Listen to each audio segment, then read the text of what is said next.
السلام عليكم ورحمة الله وبركاته. رؤية خلع الحجاب في الحلم للفتاة العزباء والمرأة المتزوجة والمطلقة والأرملة.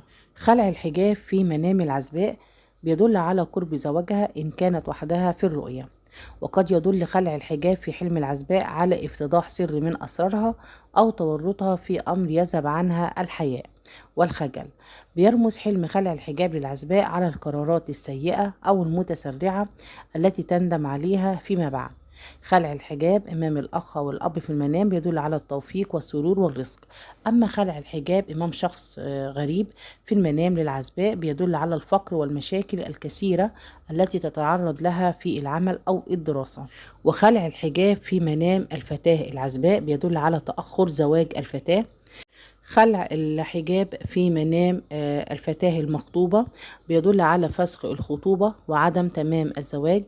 خلع الحجاب أمام رجل في منام العزباء بيدل على الزواج. مرات إنها تخلع الحجاب في المنام أمام رجل مجهول دل ذلك على قرب الفرج وربما الخطوبة، أو ربما رؤية خلع الحجاب أمام رجل تعرفه في المنام بيدل على الارتباط بهذا الرجل تحديدا، أو يكون له دور في زواج الرائية.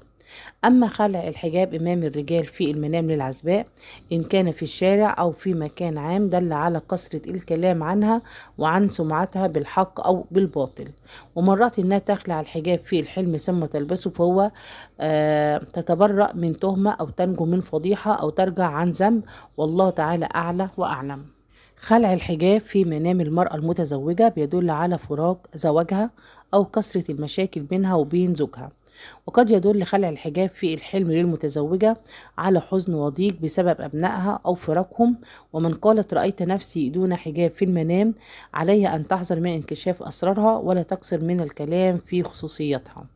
بيدل خلع الحجاب في حلم المتزوجة على أشخاص يريدون بها الضرر أو يتلصصون عليها ويتبعون أخبارها بنية سيئة. مرات إنها تخلع الحجاب أمام زوجها في المنام فهي بشارة بالرزق والراحة وحل المشاكل، خصوصا من رأت شعرها في المنام أجمل مما هو عليه في الحقيقة. أما إذا رأت المرأة المتزوجة زوجها ينزع حجابها في المنام أمام الناس وهو يفضح أسرار بيت الزوجية ويتكلم عنها أمام الآخرين. وقال ابن سيرين الحجاب في المنام للمتزوجة بيدل على حال زوجها، فإن طار الحجاب عن رأسها في المنام فارقت زوجها، وإن احترق الحجاب أو تمزق في الحلم دل على المشاكل والفتنة بين الزوجين، والله تعالى أعلى وأعلم. خلع الحجاب في منام المرأة المطلقة بيرمز لنهاية زواجها إلى غير رجعة. ويدل خلع الحجاب في الحلم للمطلقة على القيل والقال وتناول سيرتها بين الناس. ربما دلت رؤية خلع الحجاب في منام المطلقة إن زوجها بيتكلم عنها بين الناس. طيب، وإن رأت المطلقة أو الأرملة إنها تخلع الحجاب وهي لوحدها في المنام بيدل ذلك على عرض الزواج، كما بيدل لبس الحجاب في الحلم المطلقة أو الأرملة على الزواج إن كانت أهلا لذلك.